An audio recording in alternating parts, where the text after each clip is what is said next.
Hiya, pals. It's a rainy day in paradise, but the bathroom's finished. So this is going to be a compilation video of all the work I've done over the last 4 weeks.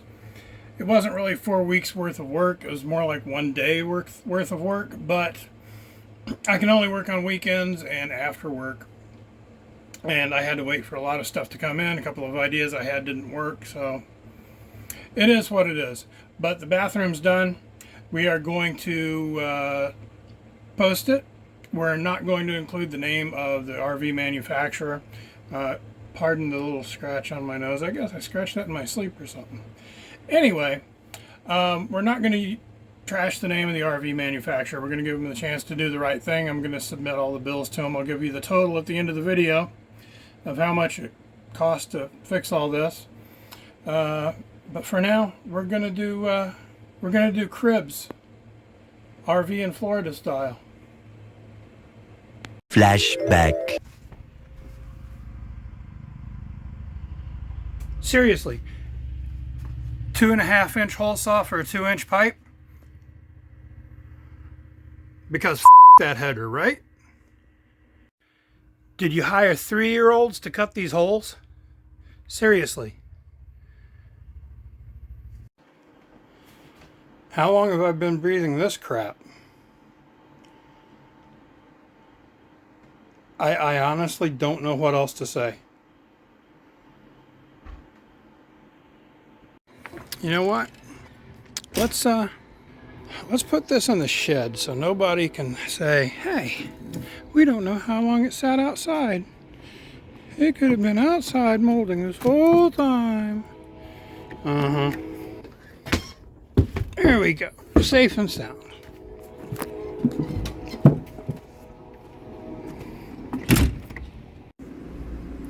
Well, I suppose the first thing we need to do is clean up.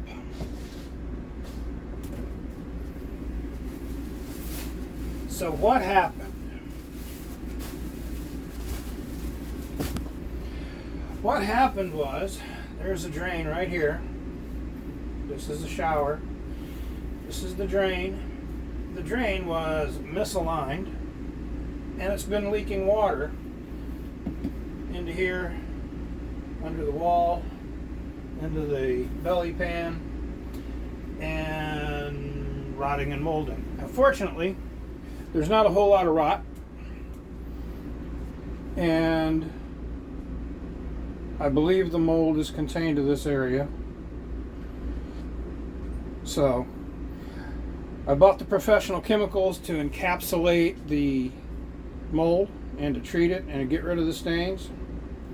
So we're going to clean it up, we're going to fix it, we're going to fix it right, and we're going to move on with our lives. That's what we're going to do.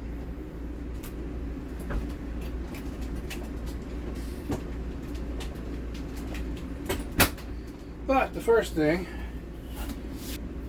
is to clean it all up.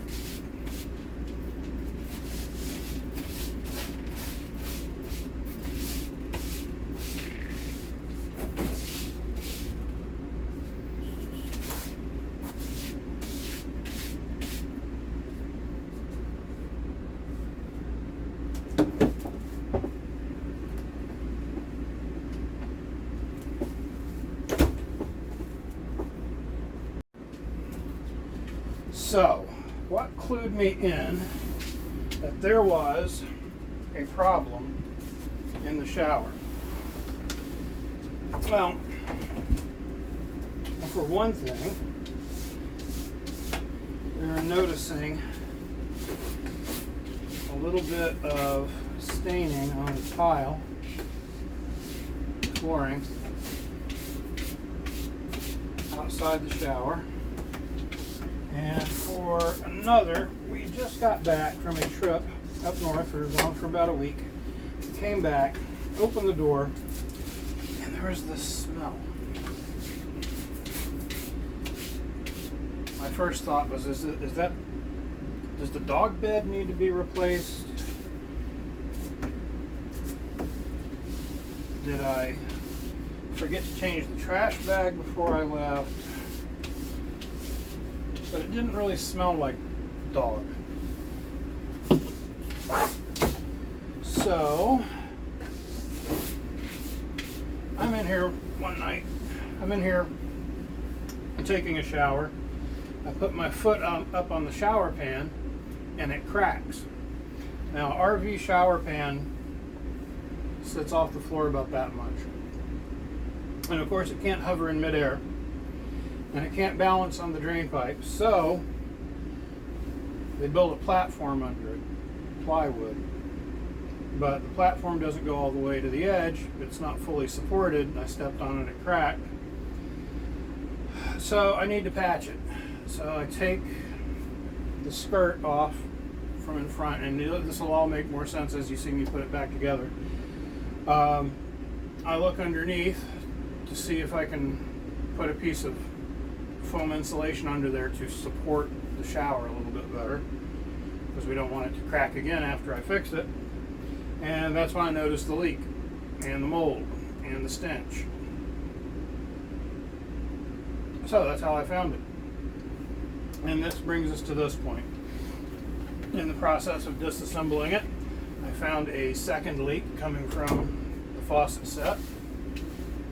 And the geniuses that put the whole thing together managed to put a screw directly in the middle of the drain waste vent, the DWV. What's the DWV, you might ask? Well, this is the drain from the shower. It drains down there, then a pipe goes up to the ceiling. If you live in a house, you will see it on your roof. There's a pipe sticking up.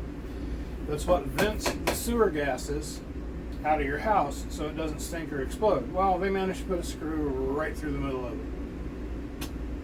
Geniuses, I tell you. And of course, the whole thing looks like it was put together by a spastic 6-year-old.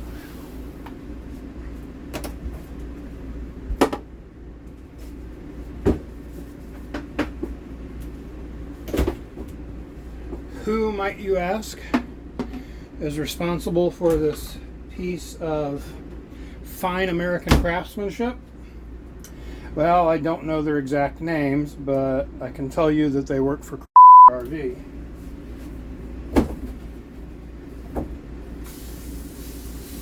So, obviously you have figured out by now that I am a full-time RVer. We bought this unit brand new from a dealership, which will remain anonymous because it's not their fault. In 2022. It's a 2021 model year, but it was brand new. We knew we were taking a chance because everybody who owns an RV knows you don't buy a COVID coach. But we wanted something new. We wanted something with a warranty, and we wanted to pay cash for it. It also needed to be lightweight for our vehicle to pull it. I ended up upgrading the vehicle anyway, so that really didn't need to be the concern that it was. And we have been living in it ever since. And like I said in the last video, we live a great lifestyle. We literally live in a resort. We've got swimming pool, hot tub, and tennis court, and basketball court, and pickleball, and horseshoe pits, and barbecues, and fire pits, and all kinds of hobbies, and a stage with a sound system, like a nice one. So yeah, it's fantastic. I highly recommend it. It is an inexpensive, very enjoyable way to live. However, RVs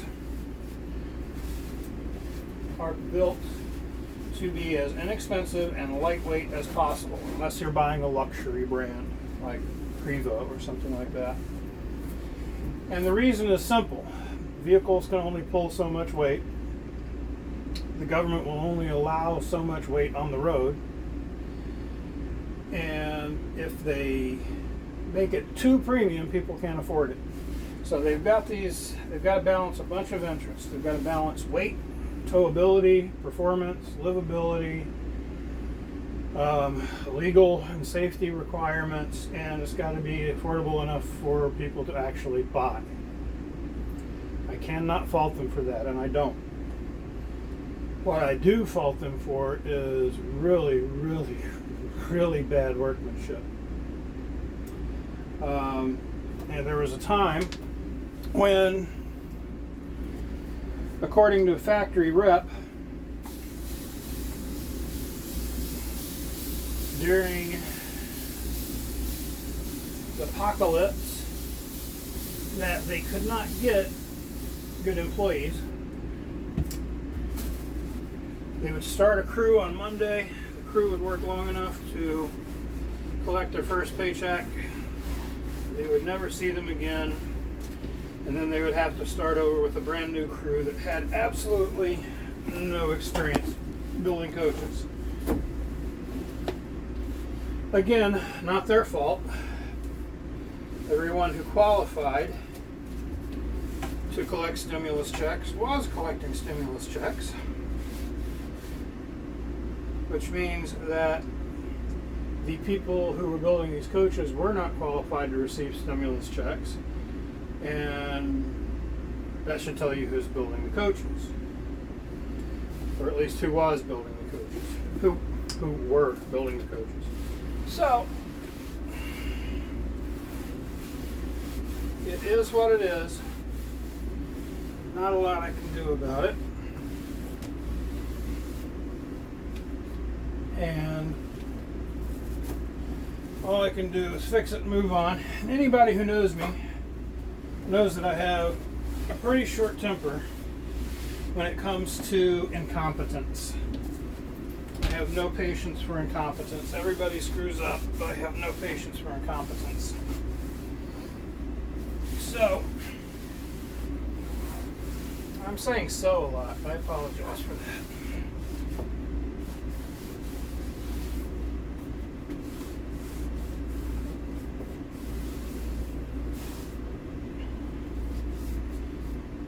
But while I understand that the industry had problems, there's no reason that their problem has to become our problem.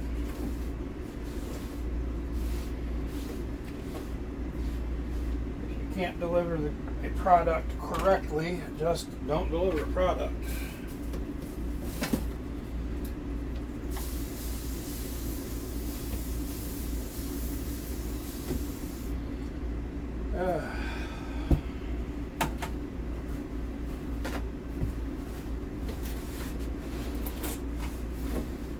In addition to the leak in the drain and the leak in the handle set, they put a bunch of screws in things that shouldn't have had screws in. Header for this wall is broken in two pieces. This pipe is 2 inches. Instead of using a 2-inch hole saw to make the hole go out through the roof, they used a 2.5-inch hole saw on a piece of wood that is 2.5 inches wide, which means they cut it in half. It provides no support to this wall. So this is the drain waste vent. This is the header. As you can see, they used a hole saw that was way too big for it. They cut it in half. So I get to replace that. But fortunately, there's a hole in this pipe, which means I need to cut it anyway. So I'll be rebuilding this wall. Not that the wall is load bearing, it's not. But I would like it to not wiggle when I touch it. That'd be nice. So why was the drain misaligned? The drain was misaligned because they put the pipe in the wrong place. This shower area you can see behind me is 36 inches wide. Half of 36 is 18. The drain should have been the center of the drain should have been 18 inches from the wall. And it's not. It's like 18 and a quarter. Now, it's not so critical that this measurement here, front to back, is exactly centered, because this joint right here can pivot forward and backwards just a little bit. So that can line up. But from side to side, it needs to be exactly centered. And it's not. So I'm probably going to have to cut this and repair that as well. So, good times, good times. What are we going to do? The old shower platform that supported the shower pan is completely eaten up with mold. I'm not going to reuse that. It stinks to high heaven. So we're going to build a new shower support. We're going to reinforce the corners of it with foam insulation so that if we step on it, it doesn't break again. We're going to waterproof the underside of it. We're going to fix the drain location. We're going to attach the drain correctly. We're going to repair the header. We're going to reinforce the wall with extra studs. We're going to repair the DWV pipe. We're going to reinstall the shower pan. We're going to reinstall the shower walls. We're going to reinstall the retractable shower door, the Nautilus. And I think we're going to attach the shower walls with silicone. Just a couple of dabs of silicone here and there. Because if I have to replace the shower pan, I don't want to have to fight to rip it out and possibly damage the walls underneath the shower liner. So, yep, got our work cut out for us. Alright, kids, follow along with me.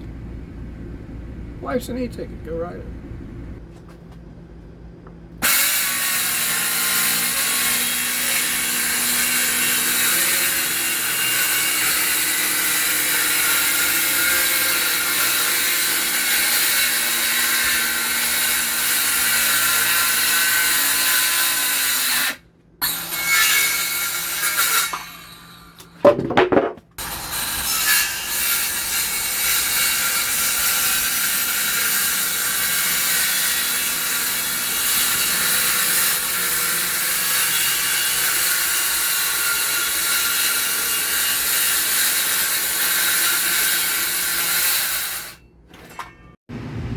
This is what we call progress. And this is what a header should look like. Notice there's no joint in the middle for it to move. Yeah. So we need to add 2 more studs. We're going to put one here and one here. Excuse me, 3 more studs and one here.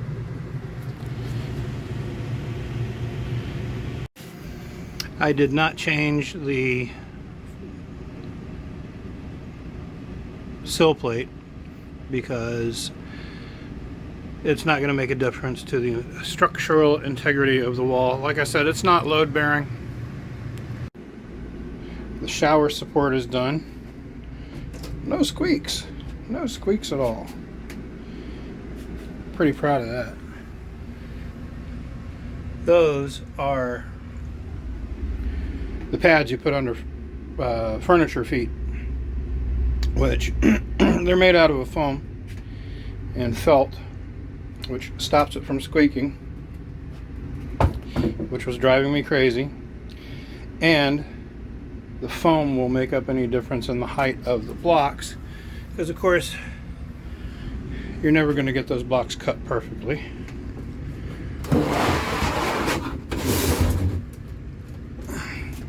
The green stuff is caulk remover, so that's working. And as you can see, the drain is still not lined up. That's going to require cutting the pipe and adding a joint to move it over. Now, to be fair, it is about 1/4 of an inch further over than it was because I had to add that repair sleeve. Because the sleeve wouldn't be necessary if they hadn't drilled a hole in the DWV pipe. Once I have all the parts done, and ready to go. I will take the whole thing apart before final assembly, and I'll show you all the details.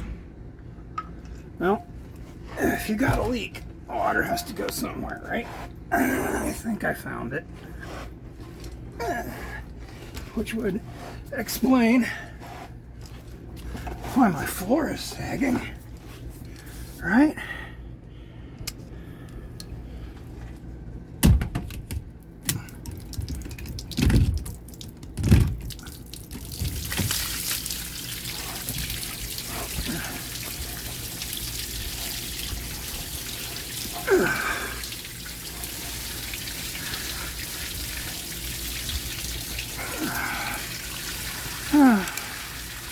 This is fun, except not at all.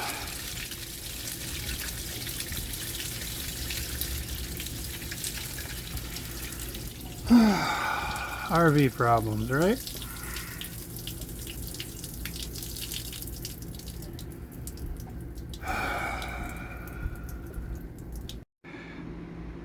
That is the old rotten structure that was holding up the front edge of the shower.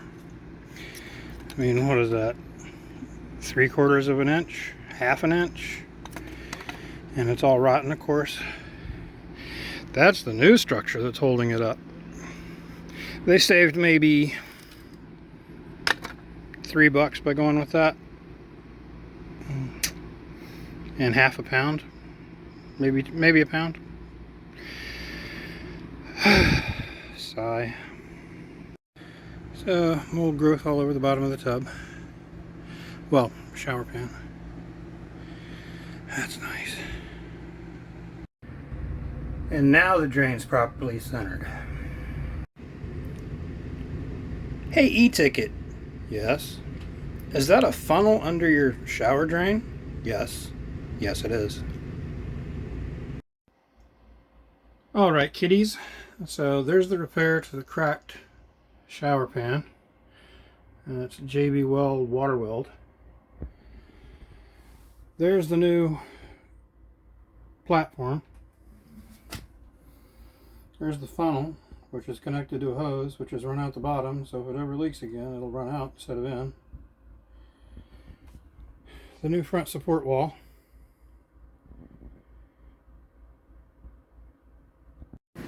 Alright, pals, moment of truth. Do not have the shower kit attached to the wall in case I need to change anything. It's plumbed. The water's running. We're going to let that water run for like an hour. So far, so good. It's a mess, but mostly what you're seeing is pipe dope, which gets everywhere.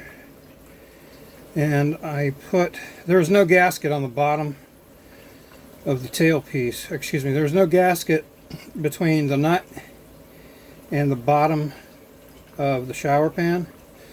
So I filled that with the waterproof paste. It's got a good layer of plumber's putty on the basket.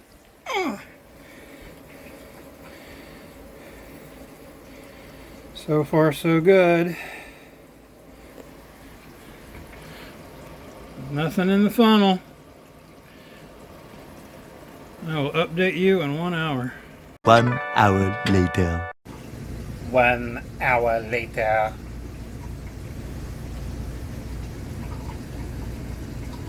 I think we're good. And there's the final result, pals. The wall's rebuilt. The shower is reinstalled. I am going to leave the bottom open there so I can keep an eye on it for the next couple of days and just make sure that we're watertight. The faucet set's not leaking. The pipe is repaired. The header's repaired. And we're going to leave the bottom open in here, or we're going to leave this wall open.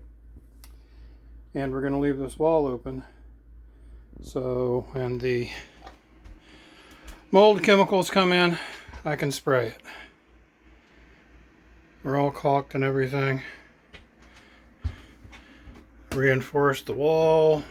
Everything's nice and solid. Nothing shakes. Nothing squeaks. So it's good. So now the ball is in the manufacturer's court. I won't say their name yet because I don't want to trash them. I want to give them the opportunity to do the right thing. And I'm soaked. And I am soaked. Filthy. Disgusting. Give the caulk a few hours to dry and I can take a shower. Woo! Life's an e-ticket. Make sure it's got a warranty. Then go ride it. Bye. Future e-ticket butting in here. I decided that the corner where the crack was not supported even with the new platform, so I'm going to put some spray foam under there. That's way back there. There's no way for me to get it without drilling into the wall, and I'm not going to do that, but I can do this. I call it the Foam Master 2000. It's not patented or copywritten, so you can make them at home with straws and tape. You're welcome. Way back there is where I need to put the foam. And here we have the completed wall with access panel, so that if it ever leaks again, I can get into it without taking the entire wall apart, which, you know, almost seems like a good idea. The reason I decided to go that route is because I discovered that this fitting was still leaking. I do have a replacement. I would rather not replace it because of that crimp right there, but if I have to, I can cut the pipe and replace it with a shark bite fitting, but I'd rather not. So we have a panel, so if it ever leaks in the future, we can get to it easier. Welcome to the Cribs RV edition. The finished result, I like it. I think it looks much better than the original, actually. Especially that acrylic panel at the bottom that matches the shower. It's better than what they had in there, which was just paneling. Some lovely accessories. It's our own little Disney resort. Changed the shower and the handle set, valve set. I like it. It's a huge improvement. I really do. So it took 3 weeks to do a one-day job. It took 3 weeks because for some reason Amazon canceled one of my orders, so I had to reorder everything. The concrobium and the mold stain remover. Had to redo a couple of things twice. That happens. And I only had time. I work a full-time job too, on top of taking care of the house and on top of doing YouTube. I work a full-time job, so I could only work after hours on weekends. So all in all, it was probably about 8 or 9 hours of labor. Take everything apart, rebuild it, put it all back together, finish it. But it took 3 weeks because it had to happen around my schedule. What else? I guess that's it. I've refrained from talking about the RV manufacturer's name and bleeped it out, you know, their locations. I want to give them the opportunity to do the right thing, and I think they will. But I don't want to drag their name through the mud needlessly. I don't want to drag their name through the mud at all. But, you know, I'll give them the opportunity to do the right thing, and if they don't, then we'll pursue other options, I guess. So until then, let me know if you want to follow up on the trim. On the panel there. I don't think you will, but let me know. We're going to get back to our regularly scheduled programming very shortly. Make sure to tune in for the Disney Steals Your Magic Part 2. It should be coming out within the next week, I hope. Don't hold me to it. Maybe a week. It's going to be hard getting back on schedule. Thanks for all the love on the Country Bears video, by the way. So like, share, subscribe. It's the best way you can support the channel. Sorry for this detour. If you're an RVer who's here because you're trying to figure out how to fix your shower, like, share, and subscribe too. I love you guys. All right. Remember, folks, life's an e-ticket. Get out there and fix it, because it was probably made wrong.